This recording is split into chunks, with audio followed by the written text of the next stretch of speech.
Good morning, students. Now, yesterday we have seen example number 12. In that example, we learn how to pass journal entries to distribute accumulated profit and reserve between the partners. Now, today, that is example number 13. Okay, that is on page number 141. You have to open your textbook and you have to read example with me. Okay, आपको मेरे साथ भी आपको example read करना है. आपके पास textbook होनी चाहिए. So here what is given? So from the following information, pass necessary journal entries and prepare revolution account and balance it after revolution in the books of Sargent and Nirmi. So here we have to first pass journal entries, then we have to prepare revolution account, and after preparing revolution account, we have to prepare what? New balance sheet. Okay, but here there is something change. Okay, and what is that? So here see, in balance sheet, left beside journal reserve and profit and loss account are given. So general reserve and profit loss account are what? It is accumulated profit and reserve, and that is distributed with the partners. Okay, and that effect will be given to partners capital account. तो हमको यहाँ पे ये भी देखना है ना. उसके बाद असेट साइड देखिए, तो असेट साइड कुछ भी दिया नहीं है. असेट साइड क्या देते हैं? So advertisement expenditure account, then research expense and deferred revenue expenditure. लेकिन ऐसा कुछ भी हमें असेट साइड दिया नहीं है. जो हमने कल दो एंट्रीज देखी थे ना कि accumulated reserve profit and reserve distribute करने के लिए क्या एंट्री होती है एंड लॉस होता है तो कौन सी एंट्री आती है. तो उसमें जितने भी अकाउंट्स थे वो सारे अकाउंट्स वेरीफाई कर लेने पहले हमको, liability side and asset side, और उसमें टिक करनी है क्योंकि उसकी भी जनरल एंट्री पास करनी है. तो इस दोनों में टिक कीजिए पहले, general reserve and profit and loss account, और इसके बाद जो एडजस्टमेंट दिए उसके ऊपर टिक कीजिए. तो पहला कौन सा एडजस्टमेंट है? land and building. So tick mark on land and building, then machinery, then furniture, then debtors, because adjustment is regarding bad debt reserve and it is affected debtors, then stock, then creditors, outstanding expense and receivable income. इसकी कोई information में balance में देते नहीं, तो इसको टिक करना नहीं है, लेकिन इसको याद रखना है. इसकी दूसरी पे कहां देनी है हमके? नए बैलेंस शीट में. इसकी दूसरी पे कहां देनी है? एक देनी है रिवोल्यूशन अकाउंट में और दूसरी कहां देनी है? न्यू बैलेंस शीट में. याद रखना है आपको. और last one is investment. So investment पे टिक कीजिए. तो इतने सारे एडजस्टमेंट है और कोई हिडन एडजस्टमेंट हमको यहाँ दिया नहीं है. क्लियर? सो अब क्या करना है? वन बाय वन हमको क्या करनी है? जनरल एंट्रीज पास करनी है. तो मैंने ऑलरेडी जनरल एंट्रीज लिख के रखी है यहाँ पे, देखिए 9 एंट्रीज. ओके, तो हम वन बाय वन एंट्रीज देखेंगे. तो first one, that is the value of land and building is to be increase by 10%. यानी कि लैंड एंड बिल्डिंग की वैल्यू 10% इंक्रीज हुई है. अब इंक्रीज यानी क्या? So whenever there is increase in value of assets, revaluation account is credited and that assets account will be debited. So land and building account debited to revaluation account. But how many? 10% of land and building, that is how many? 14,000. 1,40,000 into 10%, so it will be 14,000. तो answer कितना आएगा हमारा? 14,000. आपको भी अब मेरे साथ करना है अपनी कैलसी में. ओके, और उसके बाद लिखना, डायरेक्टली कॉपी मत करना. आपको पता होना चाहिए कि आंसर कैसे आता है. तो कैसे है? 14,000, 1,40,000 के 10%. Then second adjustment, the value of machinery and furniture is to be reduced by 40%. Reduce होता है जब असेट्स का वैल्यू रिड्यूस होता है, क्या होता है हमें? लॉस. और जब लॉस होता है तो रिड्यूस अकाउंट क्या होता है? डेबिट होता है, और रिस्पेक्टिव अकाउंट्स क्या होते हैं? क्रेडिट. रिस्पेक्टिव असेट्स अकाउंट क्या होते हैं? क्रेडिट. तो मशीन्स की वैल्यू कितनी इंक्रीज हुई? 40%. सो 80,000 का 40% कितने हो गए? 32,000. और फर्नीचर कितने का है? 30,000. 30,000 के 40% तो कितना आएगा? 12,000. इन दोनों का टोटल कितना होगा? 44,000. तो रिवोल्यूशन अकाउंट डेबिट कितना होगा? 44,000. What is entry? Revolution account debit है 44,000, to machine account 32,000 and to furniture account 12,000. Clear? ये आपको समझ में आना चाहिए कैसे एंट्री आती है. 80,000 के 40% एंड 30,000 के 40%. Clear? The next, third adjustment. Rupees 1,000 bad debt reserve on debtors is not required. Remember, when bad debt reserve is not required on debtors, it means it is profit to the business. इससे में क्या होता है? Profit. तो क्या entry होगी? जब भी प्रॉफिट होता है इसका में यूनिट क्या होगा? क्रेडिट. किससे प्रॉफिट होगा? बैड डेट रिजर्व से. तो एंट्री क्या होगी? Bad debt reserve account debited to revolution account. कितना प्रॉफिट हुआ? तो जितना आपको एडजस्टमेंट में बोला है उतना. कितना? 1,000. अमाउंट कितनी आएगी? 1,000. क्लियर? तो अभी याद रखना, whenever it is said now there is no need of bad debt reserve, इसका मीनिंग ये है हमें उतना प्रॉफिट हुआ है, हमारे डेटर्स उतने सफिशिएंट है. हमारे डेटर्स ने सॉल्वेंट है तो हमें बैड डेट होगा नहीं, उसका कोई चांस है नहीं, तो हमें बैड डेट रिजर्व की जरूरत नहीं है, तो हमें क्या हुआ प्रॉफिट। तो क्या एंट्री आएगी, bad debt reserve account debit to revolution, कितनी अमाउंट से, जितना बोला हो उतना। यहाँ पे हमको दे दिया है 1000 रुपीज, मान लो यहाँ पे अमाउंट नहीं दिया होता तो सिर्फ ऐसा ही बोला था कि now there is no need of bad debt reserve on debtors, तो जितनी बैड डेट रिजर्व हमें बैलेंस में दी है ना ओल्ड वो अमाउंट आता है, वो अमाउंट कितना है 1500, लेकिन यहाँ पे अमाउंट दिया है कितना 1000, तो कौन सा लिखना है 1000। Clear. Now next rupees 1500 repairing expense is required for stock, so whenever you require repairing expense for stock it is loss for the business, so reverse account will be debited and stock account will be credited. How many 1500, जो amount दिया है वही amount 1500 okay. जब भी stock में repairing expense की जरूरत होती है वो हमारा लॉस होता है, तो एंट्री क्या करनी है रिलेशन टू स्टॉक, और बैलेंस शीट में स्टॉक की उतनी वैल्यू क्या करनी है कम करनी है हमको। Then rupees 1500 out of creditors is now not to be paid which is to be recorded in the books। अब हमें क्रेडिट को पैसा देना नहीं है, और जब हमें क्रेडिट को पैसा देना नहीं है इसका मतलब क्या हुआ, हमारे लायबिलिटीज डिक्रीज होती है, और जब भी लायबिलिटी डिक्रीज होती है क्या होता है हमें प्रॉफिट होता है, और जब भी प्रॉफिट होता है रिलेशन क्या होगा क्रेडिट होगा। कितनी अमाउंट से 1500, तो कितना लिखना है हमें 1500 एंड 1500। ठीक है, तो what is entry creditors account debited to revolution account. Then next outstanding expense is ₹10,000 and income received ₹2,000। अब हम जानते हैं जब भी आउटस्टैंडिंग एक्सपेंस होता है तो हमें क्या होता है लॉस, तो एंट्री क्या आएगी revolution account to outstanding expense, कितना अमाउंट 10,000, तो 10,000 एंड 10,000। इसके बाद दूसरी एंट्री है कौन सी है रिसीवेबल इनकम, हमें आज ही पता चला कि हमारी इतनी इनकम भी है तो क्या होगा हमें प्रॉफिट, तो एंट्री क्या आएगी outstanding income account debited to revolution account, और you can also write down receivable income account debited to revolution account, both are correct, आप जो भी लिखना है लिख सकते हो, रिसीवेबल इनकम अकाउंट डेबिटेड और आउटस्टैंडिंग इनकम अकाउंट डेबिटेड। कितनी अमाउंट है 2000, तो कितना लिखना है 2000 and 2000। Clear.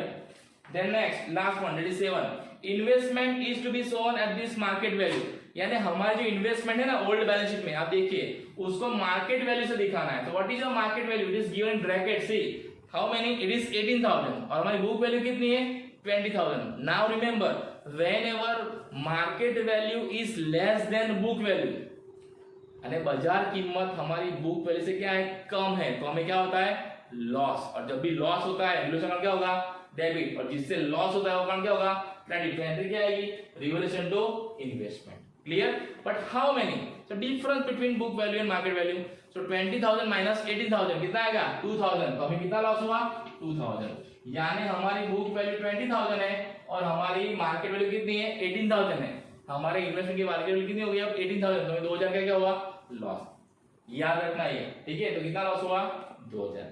Clear. Now all adjustment are over, now distribution of reserve and profit and loss account which is given in balance sheet, तो क्या दिया है पहले जनरल रिजर्व, कितनी जनरल रिजर्व है 80,000, अभी इस 80,000 को किसके रेशियो में डिस्ट्रीब्यूट करना है old profit and loss ratio, जो हमको दिया है कितना दिया है देखिए 5:3 है ना, सेकंड पैराग्राफ दिया है देखिए Sajan and Nirmi are the partner sharing profit and loss in the ratio of 5:3, आपको देखना है नहीं दिया है तो इक्वल, लेकिन यहाँ पे दिया है, तो 80,000 को 5:3 में डिवाइड करेंगे तो साजन के पार्ट में कितना आएगा 50,000 और निर्मी के पार्ट में कितना आएगा 30,000, ये कैसा है 50,000 30,000, सो 80,000 आप ऐसे भी कर सकते हो 80,000 into 5/8 and 80,000 into 3/8, 80,000 into 5/8 तो कितना आएगा 50,000 और 80,000 into 3/8 कितना आएगा 30,000। अभी आपको समझ में आना चाहिए, आप डायरेक्ट कैसे में कर सकते हो, ये लिखने की जरूरत नहीं है, लेकिन अगर आपको समझ में ना आए तो यहाँ पे लिखना ऐसे एंट्री के नीचे एक लाइन छोड़ के। क्लियर। सो ये हो गया distribution of general reserve. And now profit and loss account. Now whenever profit and loss account is given on balance sheet, liability side, this is what profit. So उसको क्या कौन सी एंट्री आएगी profit and loss account debited to partners capital. Clear? ये कौन सी side दिया है liability side, तो क्या है profit, कितना profit है 48,000। इस 48,000 को भी हमें क्या करना है 5:3 में डिवाइड करना है, बराबर, तो 5:3 में डिवाइड करेंगे तो कितना आएगा, सो इसमें भी आप ऐसे लिख सकते हो 48,000 इंटू 5/8, तो कितना आएगा 30,000। अगर इसको 30 मिलता है तो इसको कितना मिलेगा 18। दो में से किसी एक का आंसर आ जाता है तो फिर क्या करना है, 48 से 30 माइनस को कितना आएगा 18, ये करने की जरूरत नहीं है। क्लियर? तो ये क्या हो गया डिस्ट्रीब्यूशन प्रॉफिट एंड लॉस। तो इस तरह से अगर ओल्ड बैलेंस शीट में हमें रिजर्व्स दिए हैं, है ना, और प्रॉफिट लॉस अकाउंट दिया है, तो इस तरह से एंट्री पास करनी है। अभी आपको हर एग्जाम में देखना है कौन सी रिजर्व दी है। यहाँ पे सिर्फ जनरल रिजर्व दी है, लेकिन बहुत सारी रिजर्व है जो हमने कल देखी है ना, तो देख लेना कौन कौन सी रिजर्व है, उसके हिसाब से एंट्री पास करनी है। और प्रॉफिट लॉस अकाउंट किस साइड दिया है, लायबिलिटी साइड दिया है या असेट साइड। अगर असेट साइड दिया होता है यहाँ पे क्या एंट्री होती है, रिवर्स हो जाती, पार्टनर्स कैपिटल डेबिट होता और प्रॉफिट लॉस क्या होगा, क्रेडिट होता। Okay, so in this way you have to pass general entries. अभी एक एंट्री बाकी है 10 नंबर की, कौन सी पता है? अब इस एंट्री से हम क्या बनाएंगे, रिवोल्यूशन अकाउंट। और रिवोल्यूशन का क्या होगा, प्रॉफिट और लॉस। और जो प्रॉफिट और लॉस आएगा ना, उसका एंट्री में लिखना बाकी है 10 नंबर का, तो उसके लिए स्पेस छोड़ना और उसके बाद रिवोल्यूशन अकाउंट बनाना है। ओके, अभी हमको पता नहीं प्रॉफिट आएगा कि लॉस आएगा, इसलिए। और आप जानना चाहो तो कर सकते हो कि रिवोल्यूशन कहाँ डेबिट हुआ है और कहाँ क्रेडिट हुआ है, उसका टोटल कर लो। अगर क्रेडिट से टोटल ज्यादा है डेबिट से, तो क्या आएगा प्रॉफिट, तो प्रॉफिट की एंट्री कर सकते हो। अगर डेबिट से टोटल ज्यादा है क्रेडिट से, तो क्या होगा लॉस, तो उसकी भी एंट्री आप ऐसे यहाँ पे कर सकते हो। क्लियर? लेकिन हमें क्या करना है, ये एंट्री लास्ट में पास करनी है आफ्टर प्रिपेयरिंग रिवोल्यूशन अकाउंट, तो कोई गलती हो सकती नहीं है। Okay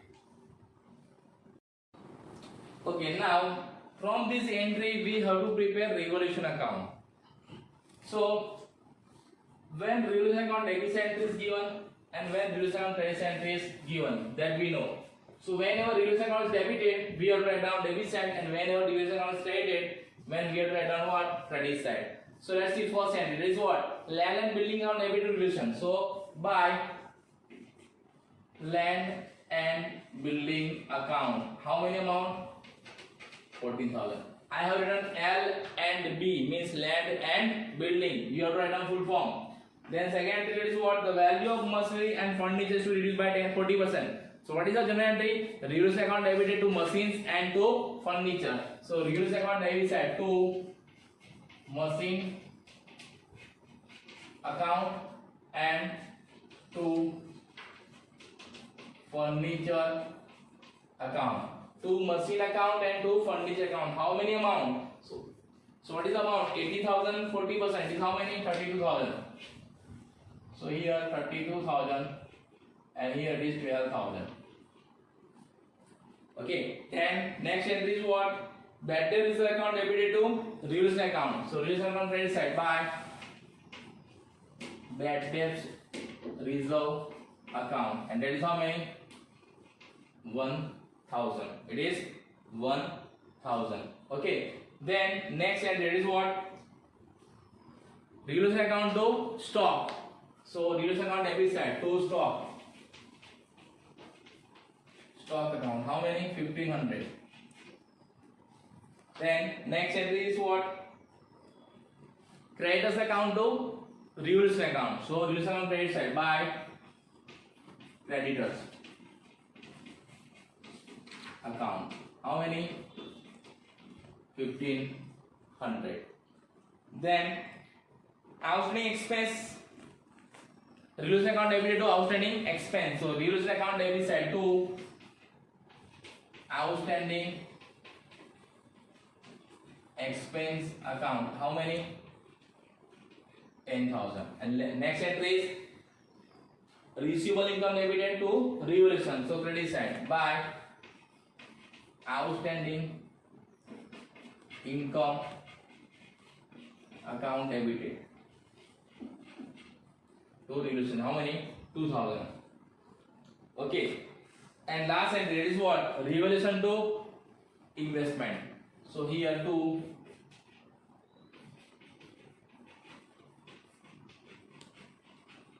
investment account, and that is how many?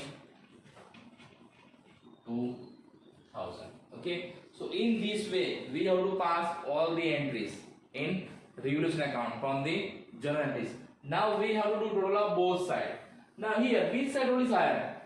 So here this is the side 32,000 and 12,000. So here debit side role is more than credit side. So difference will be on this side. It is on credit side. So it will be what? Loss. Okay. So first do total of debit side, then write down both side. Okay. So what is the total of debit side? So total of debit side is how many? 57,000.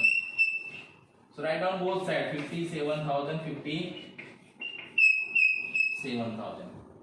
क्योंकि यहाँ पे debit side का role ज्यादा है, किससे? Credit side से। तो debit side का रोल दोनों साइड लिखना है, तो आपको पहले दोनों साइड का रोल करना है, debit as well as credit. फिर जिसका रोल ज्यादा हो ना उसको दोनों साइड रखना है। क्लियर? अब ये 57,000 में से ये सारी अमाउंट्स माइनस करनी है, 1 2 3 एंड 4। सो आपको कितना आंसर आएगा? 39,000। कितना आएगा? 39,000। This 39,000 is what? Loss of Revolution account, and this loss is distributed between the partners in their old profit and loss sharing ratio. So here what we write down by partners capital account. So what are the partners? Sajan and Nirmi. और इसको किस ratio में distribute करना है? 5:3। तो साजन के part में कितना आएगा? 24,375 और निर्मी के पार्ट में कितना आएगा? तो 14,625। ये कैसा है आंसर? तो आप ऐसे भी लिख सकते हैं यहाँ पे 39,000 इंटू 5/8 एंड 39,000 इंटू 3/8। क्लियर? ऐसे भी आप डिस्ट्रीब्यूट कर सकते हो। अभी आपको पता होना चाहिए कि प्रॉफिट और लॉस को कैसे पार्टनर्स के बीच में उसके ओल्ड रेशियो में डिस्ट्रीब्यूट करते हैं। Clear? So it is what? Loss. अब इसकी एंट्री लिखनी बाकी थी, पता है ना, 10 नंबर की। तो क्या एंट्री आएगी अभी? Partners capital account debited to revolution account. और पार्टनर्स कौन कौन से? 2। तो Sajan capital account debited, Nirmi capital account debited to revolution account. वो एंट्री आपको लिखनी है 10 नंबर की। उसमें साजन में कितना पैसा आएगा? 24,375, निर्मी में 14,625 एंड रिवोल्यूशन में 39,000। क्लियर? सो इस तरह से क्या बनाना है? Revolution account. Okay, now balance sheet. अब बैलेंस शीट में मैंने कुछ चीजें पहले से लिख दी है। क्लियर? सो पहले सबसे पहले क्या लिखना है बैलेंस शीट में? कैपिटल। सो कैपिटल क्या है उनका? ओल्ड कैपिटल देख लीजिए। So it is given in old balance sheet, that is what? 80,000। और निर्मी का कितना है? 50,000। यहां कितना लिखना है? 50,000। उसके बाद ये general reserve and profit loss account जो हमने एंट्री पास की थी लास्ट 2, याद है आपको? General reserve account debited to Sajan capital and Nirmi capital. तो उसमें क्या करना है आपको? कैपिटल में प्लस करना है। अगर पार्टनर्स कैपिटल क्रेडिट हुआ है तो वो सब क्या होगा? क्रेडिटर्स कैपिटल में प्लस। तो यहाँ कितना आएगा? जनरल जो कितना है हमारा? 50,000 और इसका कितना आएगा? 30,000। उस एंट्री में से पोस्टिंग करनी है। देखिए उसमें जनरल अकाउंट डेबिटेड है और साजन कैपिटल अकाउंट क्रेडिट कितना है? 50,000 और निर्मी का कितना है? 30,000। तो उसमें 50 प्लस करना है साजन में और 30 का प्लस करना है निर्मी में। क्लियर? फिर क्या है? Profit and loss account. वो कितनी अमाउंट है? 48,000। सो उस 48 में से कितना आएगा? यहाँ पे 30,000 आएगा साजन में और 80,000 का आएगा निर्मी में, है ना? ये दे दिया है तो वो हमें प्लस कर देना है कैपिटल के अंदर। जो रिजर्व और जो प्रॉफिट लॉस अकाउंट है ना, अगर उसमें पार्टनर्स कैपिटल क्रेडिट होता है उस एंट्री में तो क्या करना है? कैपिटल में प्लस करना है। अगर पार्टनर्स कैपिटल डेबिट होता है तो उसको क्या करना है? माइनस करना है। तो अभी इसका रोल करेंगे हम थीटा। सो कितना आएगा? 1,60,000। अब माइनस ये जो रिवोल्यूशन अकाउंट का लॉस है ना वो कैपिटल में क्या होगा? माइनस। अगर प्रॉफिट होता तो क्या होता? प्लस। लेकिन लॉस तो क्या करना है? माइनस। किस में से? कैपिटल से, क्योंकि उसकी एंट्री ने क्या पास की है? Partners capital account debited to revolution account. जो 10 नंबर की एंट्री पास की है वो जब जब पार्टनर्स कैपिटल अकाउंट डेबिट होगा तो पार्टनर्स कैपिटल क्या होगा? डिक्रीज। कितनी अमाउंट डिक्रीज होगा? तो जितना लॉस है वो कितना लॉस? 24,375। तो 1,60,000 माइनस 24,375। तो साजन का कैपिटल कितना आएगा? 1,35,625। ये आएगा किसका? साजन का कैपिटल। आपको भी कैलकुलेशन करना है, तो मेरे पे डिपेंड रहना नहीं है। Then same way Nirmi. So what is total Nirmi? So it is 98,000. So 98,000 minus loss of Nirmi, that is 14,625. So 98,000 minus 14,625. How many? So it will be 83,375. यानी ये नेट कैपिटल हो गया किसका? साजन एंड निर्मी का after revaluation of assets and liabilities. Clear? तो फिर से general reserve, profit loss account, वो दोनों क्या करना है? प्लस, और ये रिवैल्यूएशन का लॉस क्या करना है? माइनस। अगर प्रॉफिट का रिवैल्यूएशन है तो ये भी प्लस होता है, लेकिन यहाँ पे क्या है? वो लॉस। तो लॉस को क्या करना है? कैपिटल में माइनस। क्लियर? इसकी जगह आप पार्टनर्स कैपिटल अकाउंट भी बना सकते हो। उसमें क्या करना है? जो पार्टनर्स के ओल्ड बैलेंस है ना, ओल्ड बैलेंस वाला है, ये 80,000 है, उसको क्रेडिट साइड लिखना है, बाय बैलेंस ब्रॉट डाउन। और जब जब पार्टनर्स कैपिटल क्रेडिट हुआ उसकी एंट्री कहां देनी है? क्रेडिट साइड, पार्टनर्स कैपिटल में। और जब जब पार्टनर्स कैपिटल डेबिट हुआ है तो कहां लिखना है? पार्टनर्स कैपिटल में डेबिट साइड। जैसे हमने रिवैल्यूएशन में बनाया वैसे पार्टनर्स कैपिटल अकाउंट बनाना है, जो हम चैप्टर नंबर 5 में देखेंगे। क्लियर? और उसके बाद क्या करना है? उसका क्रेडिट साइड पर कितना आएगा? 1,60,000 पार्टनर्स कैपिटल का, और डेबिट साइड कितनी एंट्री है? ये वाली, लॉस वाली। इसमें से माइनस करो, डिफरेंस क्या आएगा? This one, that is 1,35,625। तो आप अकाउंट भी बना सकते हो और ऐसे डायरेक्ट भी लिख सकते हो। अगर कम एंट्री है तो डायरेक्ट बैलेंस में दिखाना है, अगर ज्यादा एंट्रीज है तो क्या करना है? पार्टनर्स कैपिटल हमें सेपरेटली बनाना है। क्लियर? वो हम नेक्स्ट चैप्टर में देखेंगे। अब इसके बाद क्या है नेक्स्ट? सो बैलेंस में 12% बैंक लोन। अभी इसमें कोई एडजस्टमेंट नहीं है, अब एडजस्टमेंट नहीं है तो उसमें कोई एडजस्टमेंट लाना नहीं है घर से। So how many? It is 70,000, so it is as it is. Then after this creditors, so creditors में कोई adjustment है? Yes. So how many creditors? 32,000. What is adjustment? Minus not to be paid, that is 1,500. So after that 30,500 अभी पे करना नहीं है। Okay, then bills payable. Bills payable में कोई एडजस्टमेंट है? नहीं है, तो as it is 10,000। Okay, all entries are over, but one entry is left, that is what? Outstanding expense. अगर हमें एडजस्टमेंट में दिया है कि देयर इज आउटस्टैंडिंग एक्सपेंस, तो उसकी दो इफेक्ट होती है। एक इफेक्ट हमने कहां पे दे दी? रिवैल्यूएशन अकाउंट में, डेबिट साइड। दूसरी कहां पे आएगी? तो बैलेंस शीट में, liability side. That is what? Outstanding expense account. How many? 10,000। ये भूलना मत, स्टूडेंट्स हमेशा ये एंट्री भूल जाते हैं। वो ओल्ड बैलेंस को कंपेयर करते हैं, इसमें सारी एंट्री हो गई, लेकिन एडजस्टमेंट की एंट्री भी देनी है हमको यहाँ पे। सो आउटस्टैंडिंग एक्सपेंस की दो इफेक्ट होगी, एक कहां देनी है? रिवैल्यूएशन में, डेबिट साइड, दूसरी बैलेंस शीट में, लायबिलिटी से। हमारी क्या है? लायबिलिटी से। क्लियर? Now asset side. तो असेट साइड पहला क्या है? Land and building. तो it is how many? 1,40,000 plus increase. कितना इंक्रीज हुआ है?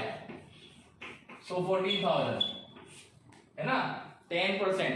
सो it will be now how many?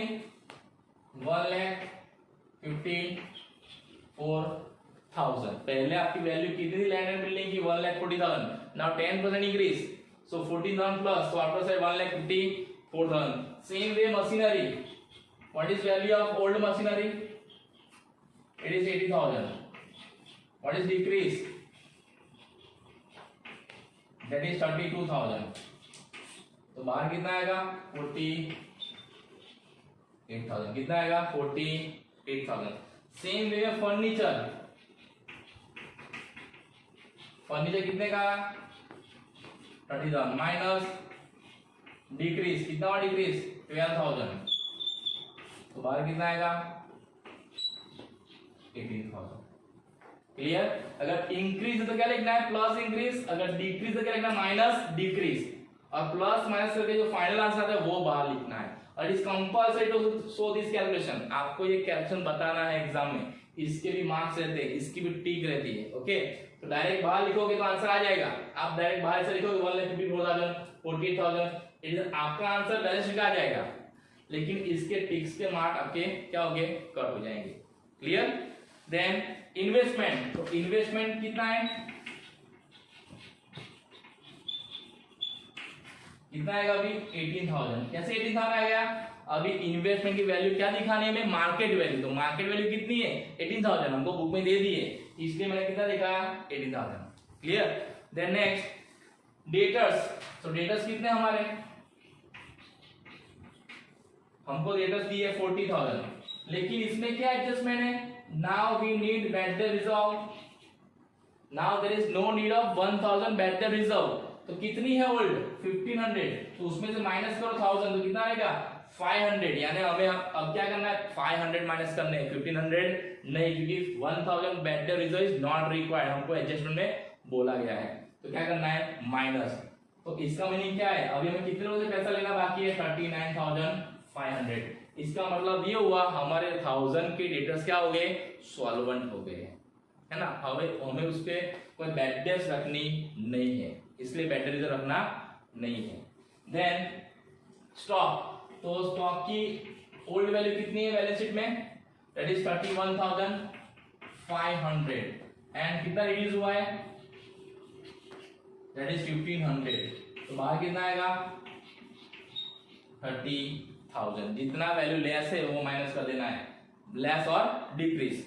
Then cash balance, उसमें कोई एडजस्टमेंट नहीं है तो उसको रखना है as it is. So what is your cash balance in old balance sheet? That is 30,000. So as it is 30,000. And last adjustment, that is outstanding income. It is our assets. So balance sheet asset side, outstanding income. That is how many? 2,000. ये entry भी भूलना नहीं है, ये old balance sheet में को दिया नहीं है, लेकिन कहाँ पे बोला है एडजस्टमेंट बोला है। क्लियर। तो इस तरह से हमें सारे एडजस्टमेंट देना है और उसके बाद दोनों साइड का टोटल करना है। दोनों साइड का टोटल क्या आना चाहिए, सेम आना चाहिए। यहाँ पे कितना आएगा 3,39,500, 3,39,500। आपको भी खुद से करना है, ये आता है कि नहीं आता देखना है, कॉपी मत करना, ये टोटल आपको अपने हिसाब से करना है ना। और ये सब कैलकुलेशन भी खुद से करना है, यहाँ मेरा देख के कॉपी मत कर लेना, मेरी गलती हो सकती है शायद। ओके, सो इस तरह से आपको पहले क्या करना है, जनरल एंट्रीज पास करनी है, उसके बाद क्या करना है जनरल से रेगुलेशन अकाउंट बनाना है, उसके बाद उसका प्रॉफिट एंड लॉस फाइंड करना है, फिर क्या करना है प्रॉफिट एंड बैलेंस शीट बनाना है।